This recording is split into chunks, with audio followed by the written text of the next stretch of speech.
সুন্নাহ। কোরআন আপনি পড়বেন, হাদিস পড়বেন, পড়লেই একটা মানুষ জান্নাতি হবে না, রসুলের আদর্শে গড়লে জান্নাতি হবে। তাহলে শুধু পড়ার নাম মানুষ না, গড়ার নাম মানুষ। কার আদর্শে গড়বেন? রসুলের আদর্শে। বলেন তো, রসুলের আদর্শ নাই এমন কোন কাজ আছে? আপনি বাথরুমে যাবেন, কিভাবে ঢুকবেন, কিভাবে বসবেন, পানি কেমনে ব্যয় করবেন, খরচ করবেন, সেটা প্রত্যেকটা জায়গায় রসুলের আদর্শ। কাফের বেঈমানেরা বলতো, তোমগো নবী কেমন নবী, বাথরুমে যাওয়ার নিয়ম শিখায়। সাহাবায়ে কেরাম বলতেন, আমার নবী তো এমন নবী, ধরে ধরে শিখাই দিচ্ছেন। শুধু যাওয়ার নিয়ম না, কেমনে বসবো রসুল তাও শিখাইছেন, পানি ব্যবহারটা কেমন করব তাও রসুল শিখাইছেন। বাথরুমে ঢুকো, বাম পায়ে ভর করে বসো। কোন পা? বাম পায়ের উপরে ভর করে বসো। হাঁটুর উপরে কাপড় উঠাইয়া বসবা না বাথরুমের মধ্যে। আমার রসুল শিখাই গেছেন। খাদ্য মন্ত্রণালয় থেকে খাদ্য বরাদ্দ হয়, খাদ্য কোন সিস্টেমে শোধন হবে, পাক হবে, রান্না হবে, খাওয়া হবে, পৃথিবীর কোন মন্ত্রণালয় শিখায় নাই। আমার রসুল মানুষকে খাওয়ান দেন, আর লোকমাটা কেমনি দিবে, রান্না কোন সিস্টেমে করবে, রসুল ধরে ধরে প্র্যাকটিক্যাল শিখাই দিয়েছেন। এগুলো মানলেই শান্তি, এগুলো মানলেই কি শান্তি। আমি আপনাদের থেকে একটা জবাব চাই, জানা থাকলে জবাব দিবেন, জানা না থাকলে চুপ করে থাকবেন, আমি বলবো তা শুনবেন। মানুষের জীবনে কিয়ামত পর্যন্ত যত সমস্যা হতে পারে, সব বিষয়ের সমাধান ইসলাম ও কোরআন হাদিসে আছে না নাই? তাল মিলাবেন না, বিবেক দিয়া বলেন, মানুষের জীবনের সম্পূর্ণ সমস্যার সমাধান আল্লাহর কোরআন রসুলের হাদিস তথা ইসলামে আছে না নাই? আংশিক না পরিপূর্ণ? শুধু রাষ্ট্রীয় ব্যাপারে সমাধান নাই, এ বিষয়ে কোরআন শরীফ দুর্বল, রাষ্ট্রের ব্যাপারে ইসলাম দুর্বল। তাহলে আপনি বলেন কেন ইসলামে রাজনীতি নাই? সুলাইমান পয়গম্বর গোটার দুনিয়াটা পরিচালনা করেছেন, ইতিহাস জানেন? কোরআনে আছে না নাই? ইউসুফ নবী মিশরের অর্থমন্ত্রী ছিলেন, জানেন? ঘটনা কোথায় আছে? বলেন। আমার রসুল মদিনার রাষ্ট্র চালিয়েছেন, আবু বকর, ওমর, ওসমান, আলী রাষ্ট্র পরিচালনা করেছেন। কেন বলেন রাজনীতি নাই? আমার কথা ভালো করে রেকর্ড করুন। সূর্য দেখছেন দিনের বেলা? কথা বলেন। সূর্যের সাথে আলো না থাকলে কোনো সূর্য নাই। সূর্যের সাথে আলো যেমন এভাবে লাগানো, কোনদিন সূর্য থেকে আলাদা করা যায় না আলো। চাঁদের কোনো আলো নাই, সূর্যের আলো ধার করে আমাদের আলো দেয় রাতের বেলা। আলো কিসের?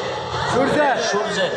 সূর্যের থেকে আলো যেমন আলাদা করা যায় না, রাজনীতি ইসলাম থেকে আলাদা করা যায় না। ফুলের সাথে ঘেরান যেমন লাগানো, ইসলামের সাথে রাজনীতি তেমন লাগানো। ফুল থেকে ঘেরান না থাকলে ফুলের যেমন মূল্য নাই, রাজনীতির মধ্যে মদিনার নীতি না থাকলে, রসুল না থাকলে সে রাজনীতি না, সেটা দুর্নীতি হয়।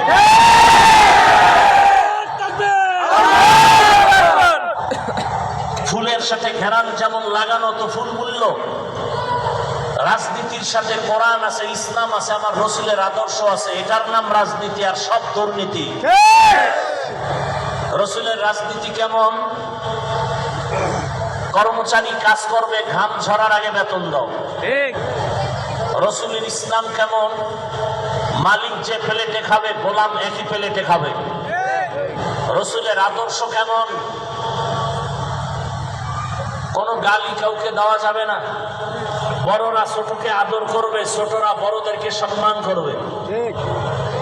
একজন আর একজনের সাথে মোলাকাত হলেই মোহাব্বত বাড়ানোর জন্য প্রথমে সালাম দিবে।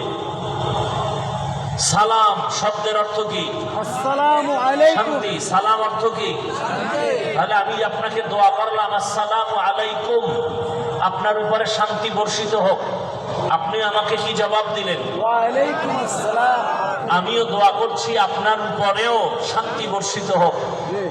এর নাম ইসলাম। বেঈমানরা মোবাইল হাতে দিয়ে সালামকে জবাই করে বাড়িয়েছে হ্যালো। সালামকে জবাই করেছে। সালাম বন্ধ। ইসলামে কোনো মিথ্যা কথার আশ্রয় নাই।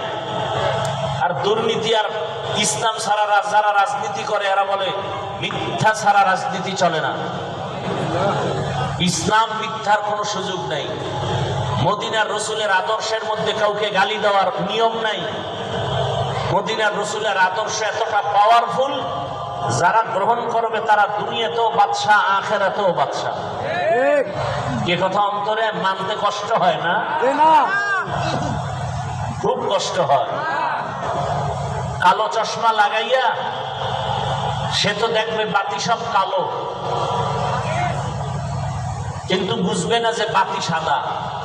চোখ নষ্ট, যাদের অন্তর নষ্ট, এরা ইসলাম বুঝতে চায় না।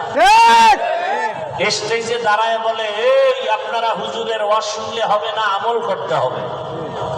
অথচ যে বলে সে আমল করে না, বরং সমাজে সুদের টাকায় ব্যবসা করে। কোন গরিব যদি এসে বলে সাহেব আমি অবশ্যই আপনাকে ধার করে নিচ্ছি, 5,000 টাকা দেন পরে দিব, নাই নাই নাই নাই নাই। যদি বলেন সুদে দিবেন নি, কত লাখ লাগবে বলো। এই নিমক হারামি সুদে টাকা দেয়, ধার দেয় না। এরকম নিমক হারাম অপদার্থ জমিনে নাই? জমিনে আল্লাহর দুশ্মন আছে বড় বড় 2 দল। কয় দল? 2 দল। এক দুশ্মন কত বড় হিসাব নিলাম তো। আল্লাহ যে বলছেন এরা সব থেকে বড় দুশ্মন। কেন? বলে আমি আল্লাহ নিজে তাদের সাথে যুদ্ধ করব। এক দল যারা সুদের সাথে জড়িত, কোরআনে আছে। আর এক দল দুশ্মনের কথা বুখারী শরীফে আছে। কোরআনে বর্ণিত দল যারা সুদের সাথে জড়িত, বুখারী শরীফে যেই দলের কথা বলা হয়েছে আল্লাহর বড় দুশ্মন, এরা হলো ওলিয়া উলিয়া যারা মানে না তারা। এজন্য আমি সারা দেশে বলি, জমিনে যারা বলে আমরা ওলিয়া উলিয়া মানি না, আমি ঘোষণা দিয়েছি আল্লাহর কসম করে, এরা কোরআন মানে না, বুখারী মানে না, এরা ভণ্ড। এদের যারা ভণ্ড বলবে না তারাও ভণ্ড। আল্লাহ হেদায়েত দান করুন, আমিন। দুনিয়াতে রসুল আসছেন রবিউল আউয়ালে, রসুল বিদায় হয়ে গেছেন রবিউল আউয়ালে। এই কথাটার মধ্যে অনেক মতবিরোধ আছে ঐতিহাসিকদের মাঝে। রসুল এসেছেন সোমবার দিন, রসুল জমিন থেকে বিদায় নিয়েছেন সোমবার দিন, এ কথায় কোনো দ্বিমত নাই। রসুল দুনিয়াতে আসছেন সুবহ সাদিকের সময়। রসুল বিদায়ের কালে টাইম ছিল জোহরের নামাজের আগে চাষতের সময়। সোমবার দিন কবরে বা রওজায় দাফন হয়েছে বুধবার দিন গিয়া রাতের তাহাজ্জুদের সময়। মাঝখানে 3 দিন দেরি হয়েছে রসুলের দাফন করার জন্য। 3 দিন দেরি হলো কেন রসুলের দাফনে? জাতি 2টা মহা সমস্যার সামনে দাঁড়ানো। 2 সমস্যা সমাধান করতে 3 দিন সময় লেগেছে। বড় এক সমস্যা, রসুলের দাফন হবে কোথায়? মক্কাওয়ালারা বলে আমাদের দাও, মদিনার আনসার সাহাবায়ে কেরাম বলে আমাদেরকে দাও। দ্বিতীয় সমস্যা, রসুল চলে গেলেন, খেলাফতের দায়িত্বে কে আসবেন? রসুল তাই ইশারায় বলে যাননি। দোনোটা কঠিন সমস্যার সমাধান দিতে লাগছে 3 দিন। একটার সমস্যা দিছেন আম্মা জান আয়েশা রাদিয়াল্লাহু আনহা, আর একটার সমাধান দিছেন তার আব্বা জান আবু বকর সিদ্দিক রাদিয়াল্লাহু আনহু। সমাধান হয়েছে বুধবার দিন গিয়া রাতের তাহাজ্জুদে রসুলের দাফন কমপ্লিট হয়েছে। প্রশ্ন, রসুল আসলেন কেন? কি নিয়ে আসলেন? রসুল চলে গেলেন, আমাদেরকে কি দিয়ে গেলেন? রসুল এসেছেন উত্তম আদর্শ নিয়ে। বলেন কি নিয়ে? উত্তম আদর্শ। রসুল 2 জিনিস আমাদের দিয়ে চলে গেছেন। কয় জিনিস? 2 জিনিস। قال رسول الله صلى الله عليه وآله وسلم تركت فيكم أمرين لن تضلوا ما تمسكتم بهما كتاب الله وسنة رسوله। রহমতের নবী বলেন 2 জিনিস তোমাদের মাঝে রেখে যাই, আকরাইয়া যদি ধরো, আমি রসুল চ্যালেঞ্জ দিয়ে গেলাম, তোমাদের ঈমানও যাবে না, সম্মানও যাবে না। কয় জিনিস? ভাই বক্সের সাউন্ড বাড়াও। 1 নম্বর জিনিসের নাম কোরআনুল কারীম। বলেন 1 নম্বর জিনিসের নাম। দ্বিতীয়টা হলো সুন্নতে রসুল। বলেন দ্বিতীয়টা কি? সুন্নতে রসুল। এই দুই জিনিস আজও যাদের কাছে আছে এদের কোনো টেনশন নাই। চেয়ারম্যানের টেনশন, চেয়ার শেষ। এমপি সাহেবের চেয়ার, শেষ। কথা বলেন না কেন? শেষ। টাকাওয়ালার টাকা আছে কিন্তু ব্যাংক থেকে উঠাবার আর কপাল নাই। বাড়িওয়ালার বাড়ি আছে, ওই বাড়িতে আর ঘুমাবার কপাল নাই, কারণ রাতারাতি চুরি করা টাকা দিয়ে বিল্ডিং করলে ওই বিল্ডিং এ থাকা যায় না। ঠিক। যেভাবে আসছে তুফানের মতো ওভাবেই হাতছাড়া হয়ে যায়। হারাম টাকায়, হালাল টাকায় উঠাইলেই কেউ দখল করার সাহস পেত না। তাহলে কয় জিনিস? কোরআন আর সুন্নাহ। কোরআন আর সুন্নাহ, এই দুই জিনিস আমাদের কাছে আছে। আমাদের কোনো টেনশন নাই। আমাদের চেয়ারের কোনো মেয়াদ নাই। আছে না। নাই। দুনিয়া তো বাদশার হালাতে আছি, ইনশাআল্লাহ আখিরাতেও বাদশার হালাতে থাকবো। এই সম্মান কে দিছেন? আল্লাহ। বলেন কে দিছেন? আল্লাহ। আল্লাহর দেওয়া সম্মান কখনো অক্ষুণ্ণ হয় না। আর বান্দা টাকা দিয়ে সম্মান কিনলে প্রথমে ফুলের মালা, ফাইনালে জুতার মালা। টাকা দিয়ে সম্মান কিনে, কেনে না কিনে না? আমরা কি টাকা দিয়ে কিনেছি? আমরা ডাউলের পানি খাইয়ে কোরআন হাদিস শিখছি। কিন্তু সমস্যা কিছু আউজুবিল্লাহ পারে না এমন মূর্খরা আমাদেরকে মাঝে মাঝে বয়ান দেয়, বলে হুজুর এমনি বয়ান করেন। কোরআন হাদিস পড়লাম আমরা, বয়ান শিক্ষা দেয় সুদখোর। আছে না নাই? আছে। এর কারণ কি? বলে শিয়ালের হাতে মুরগি আমানত দিলে যা হয় তাই হচ্ছে। শিয়ালের হাতে মুরগি আমানত দিলে কয়দিন পরে পাবেন? পাবো না। বলেন। পাবো না। শিয়ালের হাতে মুরগি আমানত দিলে যা হয়, সুদখোর ঘুষখোরের হাতে মাদ্রাসা মসজিদের চাবি দিলে তাই হয়। সত্য কথা না, মানতে কষ্ট লাগে না? এখনো ভয় পাইতেছেন? কিসের ভয়? আমি এদেশের নাগরিক, হিন্দু ভাই এদেশের যেমন নাগরিক, আমিও এদেশের কি নাগরিক। নাগরিক। তার অধিকার যেমন আমার অধিকার তেমন, বাকি আমার অধিকার আরো বেশি, কারণ এই জমিন আমার আল্লাহর, আমি আল্লাহর গোলামি করি। আমার অধিকার আরো বেশি। নাম্বার 2, অন্যেরা চুরি করে, মিথ্যা বলে, গালি দেয়, দুর্নীতি করে, আমরা এর থেকে পবিত্র। ইনশাআল্লাহ। অতএব আমাদের কথা বলার অধিকার আরো বেশি। নাম্বার 4, দুনিয়ার মানুষ মানুষকে ভালোবাসে স্বার্থের জন্য, আমরা মানুষকে কলিজি দিয়া ভালোবাসি আল্লাহর জন্য। এদেশে ওলামায়ে কেরামে জাতির চিরন্তন বন্ধু, এছাড়া সবাই চান্দাবাজার ধান্দাবাজ। একমাত্র নিঃস্বার্থ এ জাতির বন্ধু ওলামায়ে কেরাম, রসুলের সুন্নাত টুপিওয়ালারা, আর সব চান্দাবাজার ধান্দাবাজ। স্বার্থের জন্য আপনাকে ভালোবাসে, কেউ কিছু দেয় না, আলেমরা দিয়েছে। যেটা বলতে গেলে সারা রাত চলে যাবে।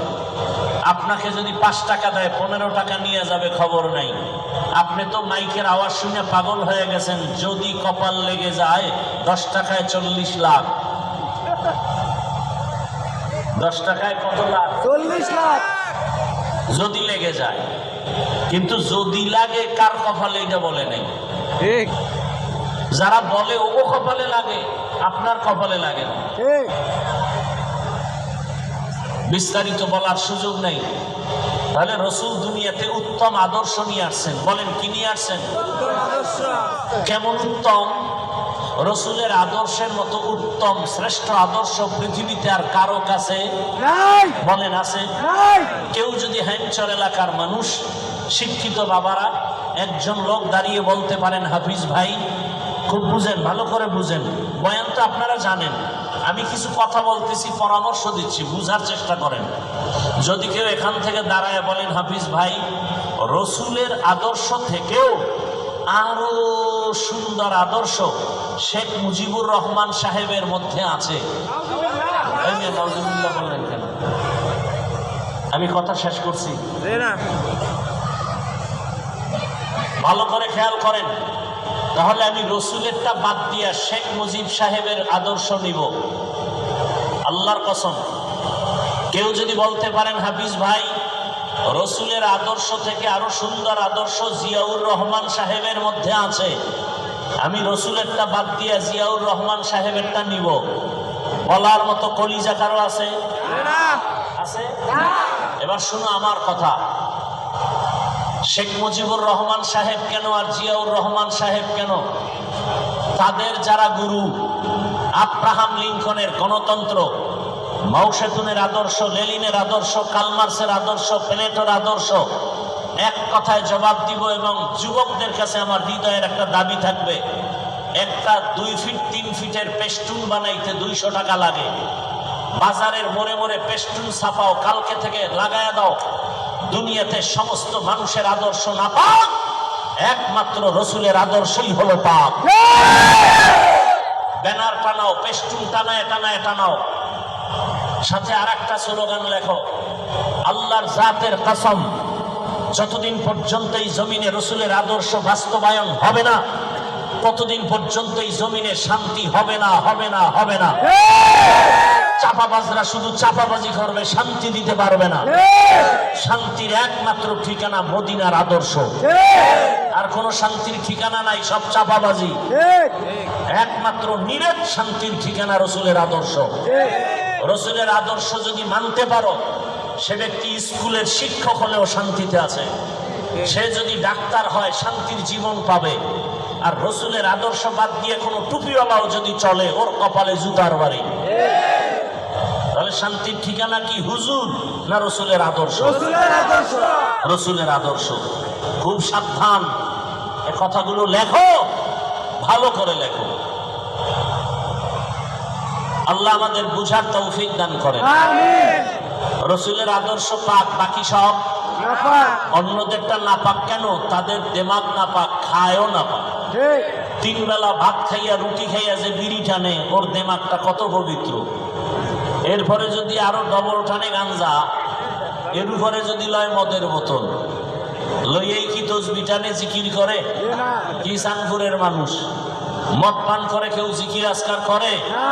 বরং নিজের বউরে মা বলে ডাকে, অর্ধুলাঙ্গ হয়ে যায়। বলেন তো, এই মদ পান করা নেশাগ্রস্ত মানুষগুলোর দেমাগ পাক? বলেন না। তাহলে নাপাক দেমাগ দিয়া যত থিওরি থ্রো করবে, সবগুলো নাপাক হবে, শান্তি হবে না। আমার রসুল কেমন পাক,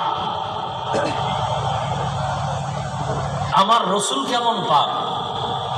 আম্মা জান আমেনা বলেন, দুনিয়ার নারীরা বাচ্চা গর্ভে নিলে পেটে ব্যথা, মাথা ব্যথা, ঘুমাইতে পারে না, খেতে পারে না। আর আমার সন্তান মুহাম্মদ আমার গর্ভে আসছে, কোনো ব্যথা নাই, মাথা ঘুরানি নাই, কোনো পেরেশানি নাই। দুনিয়ার নারীরা সন্তান যেদিন দুনিয়াতে আসবে, প্রসব বেদনার কান্নার চিৎকারে মানুষ ঘুমাতে পারে না। আল্লাহর কসম, আমেনা বলতেছেন, মুহাম্মদ আমার গর্ভ থেকে যেদিন দুনিয়াতে আগমন করবেন, জমিনে আসতেছেন, আমার কোনো পেরেশানি নাই, চিৎকার নাই, রক্ত যায় নাই। দুনিয়ার বাচ্চা দুনিয়াতে আসিয়াই কান্না করে। আর আমার সন্তান রহমতের নবী দুনিয়াতে আসিয়া আল্লাহর নামের প্রশংসা করেছে। ইমামুল আউয়ালিন আল আখিরিন, বহরে সদকা রহমাতাল লিল আলামিন, সাইয়্যিদুল কাউনাইন খাতমুল মুরসালিন, আখির আমদ বুদে ফখরুল আউয়ালিন। আমেনা বলতেছেন, দুনিয়ার মহিলারা বাচ্চা আসার পরে অসুস্থ থাকে দীর্ঘদিন, আমার কোনো অসুস্থতা নাই। রহমতের নবী জমিনে আসেন, উত্তম আদর্শ নিয়া। জমিনের মধ্যে রহমতের বাতাস শুরু হয়ে গেল, খবর নাই আমাদের। রহমতের নবী আসছেন, জমিনের জুলুম বন্ধ হয়ে গেল। এমন এক জমিনে আসেন, মক্কার মানুষ ছিল চরিত্রহীন, লম্পট। মক্কার মানুষের মতো চরিত্রহীন এই জমিনে আর কোথাও ছিল না। কেমন খারাপ, নারী আর পুরুষ এক হইয়া উলঙ্গ হালাতে বাইতুল্লাহ তাওয়াফ করে একসাথে, নারী পুরুষ। কেন তারা উলঙ্গ তাওয়াফ করে? নাপাক কাপড় লইয়া বাইতুল্লাহর দেওয়াল ধরলে এটা কেমন দেখা যায়, এজন্য ল্যাংটা যায়। নারী পুরুষ কেমন দশা হইছে, একজনে ভাগরির ফজিলতের বয়ান শুনে লঙ্গি খুইলা ভাগরি মানছে। লঙ্গি না থাকুক, পাগড়ির ফজিলত তো আছে। এটা এইরকম মাথা মোটা মানুষ ছিল মক্কার, চরিত্রহীন। আরো কত খারাপ, সমাজের মানুষ কন্যা পছন্দ করে না।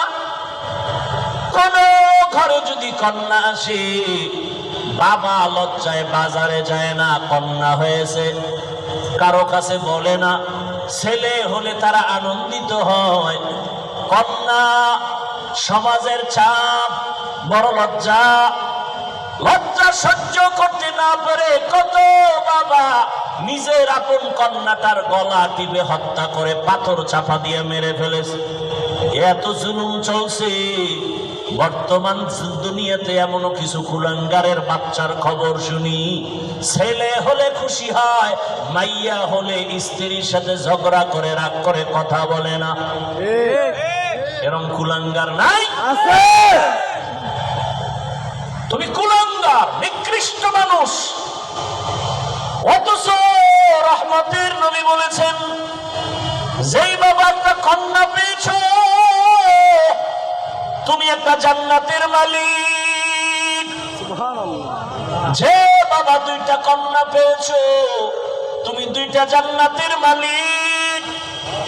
যে তিনটা কন্যা পেয়েছো, তিনটা জান্নাতের মালিক।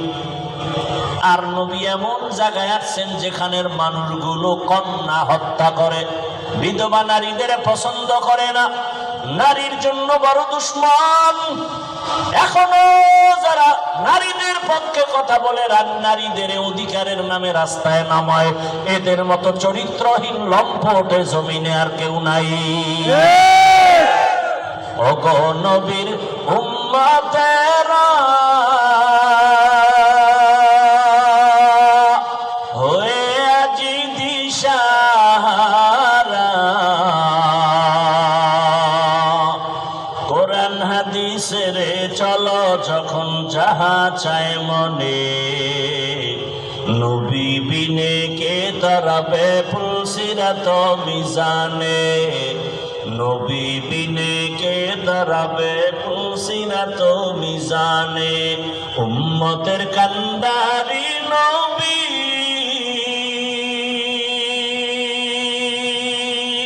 কাঁদছেন উম্মতের লাগি,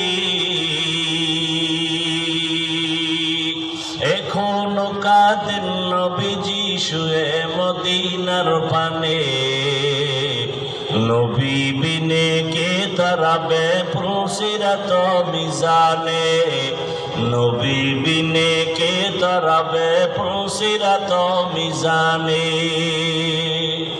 এরে নবীর আশিক, রবিউল আউয়ালের আলোচনা, মাসও শেষ, আলোচনাও শেষ। এটা তো রসুলের আদর্শ হতে পারে না। নাম্বার 2, আবার আলোচনা হয় শুধু মিলাদুন নবী নিয়ে, নবীর জন্ম কেন। রবিউল আউয়াল নিয়ে তোমাদের আর কোনো খবর নাই। রবিউল আউয়ালের বিস্তারিত খবর তোমরা জানোনি। আমি 2 মিনিটে বলে যাই, মনে রাখিও রে বাবা।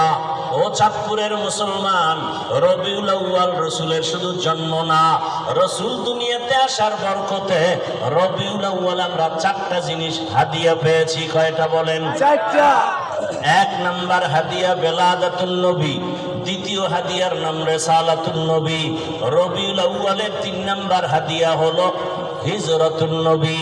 রবিউল আউয়ালের 4 নাম্বার হাদিয়া হলো ওয়াফাতুন নবী। হিজরাতুন নবী, রিসালাতুন নবী, বেলাদাতুন নবী, ওয়াফাতুন নবী, এই 4টা হাদিয়া রবিউল আউয়ালে পেয়েছি। বেলাদাতুন নবী ও রবিউল আউয়াল, হিজরাতুন নবী ও রবিউল আউয়াল, রিসালাতুন নবী রবিউল আউয়াল, ওয়াফাতুন নবী রবিউল আউয়াল। বেলাদাতুন নবীর দ্বারা আমরা উম্মতেরা কি পাইছি? বেলাদাতুন নবীর মাধ্যমে পেয়েছি আযাদিয়ত, আর রিসালাতুন নবীর মাধ্যমে পেয়েছি শরীয়ত। 3 নাম্বার হিজরাতুন নবীর মাধ্যমে পেয়েছি নুসরাত। আর 4 আমরা ওয়াফাতুন নবীর মাধ্যমে পেয়েছি নিজামে খেলাফত। বিস্তারিত আলোচনা করার সময় নাই। চারটা জিনিস আমরা পেয়েছি রবিউল আউয়ালে রসুলের বরকতে, এবং চারটা থেকে আবার চারটা ফল বের হয়েছে। এক নাম্বার পেয়েছি হাদিয়া বেলাদাতুন নবী, ফলাফল এটার নাম আজাদিয়াত, বাংলা অর্থ হলো মুক্ত স্বাধীনতা, কিভাবে বলার সময় নাই। দ্বিতীয় পেয়েছি রেসালাতুন নবী, রেসালাতুন নবীর ফলাফল হলো শরীয়ত।